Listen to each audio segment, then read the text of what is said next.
Welcome to Aflame for Christ, homilies to set your heart on fire with love for Jesus Christ. My name is Father Joseph Gill, a priest of the Diocese of Bridgeport, Connecticut, and you've joined us on this sixth Sunday of Ordinary Time. So today we conclude our three-part discussion of these great rules for happiness, Jesus' 8 Beatitudes. If you did miss the first two parts of this homily series, you can go and find them back on aflameforchrist.podbean.com or anywhere you get your podcasts or the St. Jude's Monroe website. So let's cover the last 3 Beatitudes today, shall we? So Jesus goes on to say, "Blessed are the pure of heart." Now, of course, this refers to the virtue of chastity. But a lot of people see chastity only in the negative, right? Don't have sexual intimacy outside of marriage. But it's actually much more of a positive virtue because it means seeing another person as made in the image of God and respecting them as such. John Paul II says that the opposite of love isn't hatred, but rather using.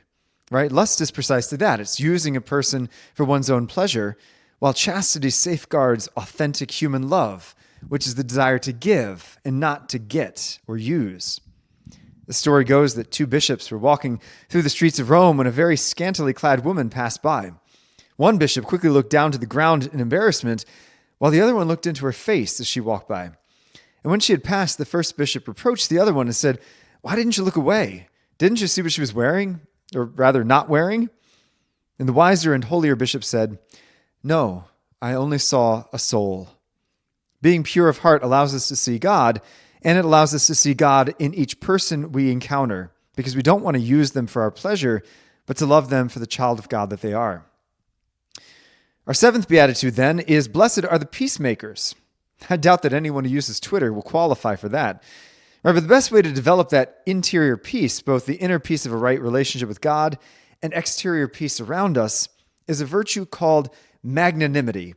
This virtue really is the opposite of pettiness. It's somebody who has magnanimity means having this eternal perspective, a bigger, broader view than just the petty things we worry about.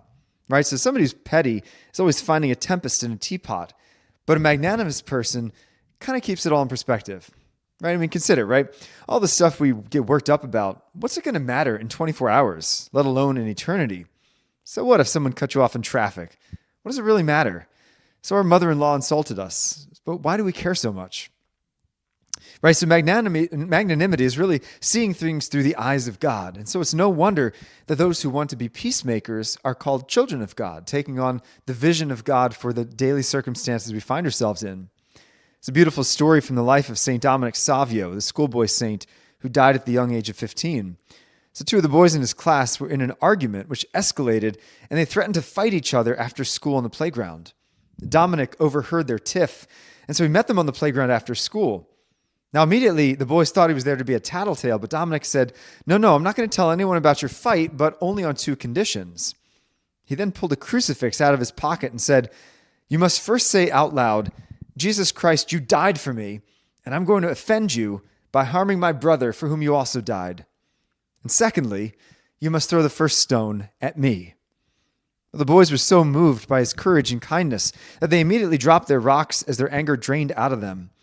So Dominic could be a peacemaker because he had this magnanimity, right? The eternal perspective which realized that a sin of anger was even greater than an injury that he might endure. Seeing things really from God's eyes. You know, if you're having trouble finding peace, might I recommend this beautiful prayer written by St. Teresa of Avila. She writes, "Let nothing disturb you. Let nothing frighten you. All things are passing away. God never changes. Patience obtains all things. Whoever has God lacks nothing. God alone suffices." This is magnanimity, keeping it all in perspective, and that leads to peace. Finally, we come to the last beatitude where Jesus praises those who are persecuted for the sake of righteousness. You know, St. Cyril of Jerusalem once said, "No one can avoid the malice of the wicked, no matter how we live our life." We could be the best and holiest person around, but we'll still face persecutions on 2 fronts. First, misunderstandings from others, including even our family and friends, about how we live our faith. And second, persecutions from the evil one in the form of temptations and spiritual oppression. So the virtue then in this is the courage to endure all this out of love. You know, really, if we have profound love, we can endure all things. And that love for Christ then is expressed in that hope and that courage of pursuing everlasting life. My dad used to smoke cigarettes daily, but when he proposed to my mom, she refused to marry a man who smoked. And so he gave it up cold turkey. And it certainly wasn't easy, but he had a love that was stronger than the motivation of nicotine.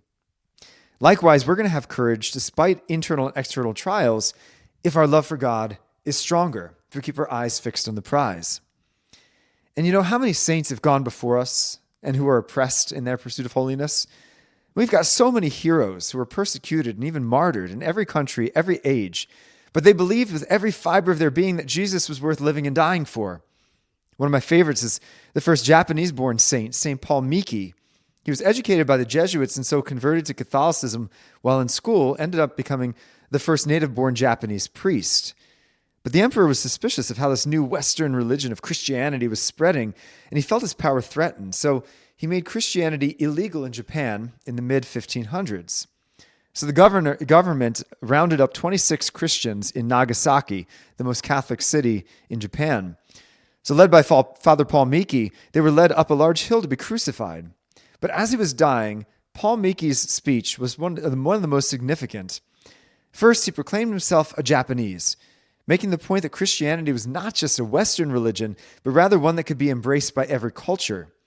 And then second, he said, "Now that I am about to die, you would not assume that I would want to lie to you. So hear me speak the truth. Jesus Christ is Lord." There he was dying, and yet he was continuing to do that one passion of his heart, which was preach the gospel to his people. And finally, his last words were, "After Christ's example, I forgive my persecutors. I do not hate them. I ask God to have pity on us all, and I hope that my blood will fall on my fellow men as a fruitful rain." He died forgiving the very people putting him to death. So after the death of these 26 Japanese martyrs, there were no more priests allowed into Japan for about 3 centuries. And so the faith had to become deeply hidden. So the Bible was passed down orally. They didn't have any written copies. And people would gather to pray in secret, but they had no more Eucharist. Finally, in the late 1870s, a couple missionary priests returned to Japan and expected to find Catholicism completely extinguished. But instead, they found over 30,000 hidden Christians who approached them cautiously and told them, "Our ancestors said there would be followers of Jesus to visit us once again, but we weren't sure if you were the right ones. So can you answer us 3 questions? Do you honor Mary? Are your priests without wives? And do you follow the Pope?" When the priests responded affirmatively, the people rejoiced because Catholicism had once again landed at their shores. You know, the early church father, Tertullian, once said, "The blood of martyrs is the seed of Christians." And the faith exists in Japan really because of the heroic courage of those 26 martyrs led by St. Paul Miki and the courage of those who kept their faith in secret for centuries. We too should not be surprised or afraid when trials come on our walk with Christ, but rather endure them with courage based in a love for God that's stronger than death. And thus, my friends, we conclude the Beatitudes. More than anything, Christ desires our happiness, not an easy life, not that all our wishes are fulfilled, but rather the life of a deep fulfillment, of a life of sacrifice and virtue, directed towards that eternal joy.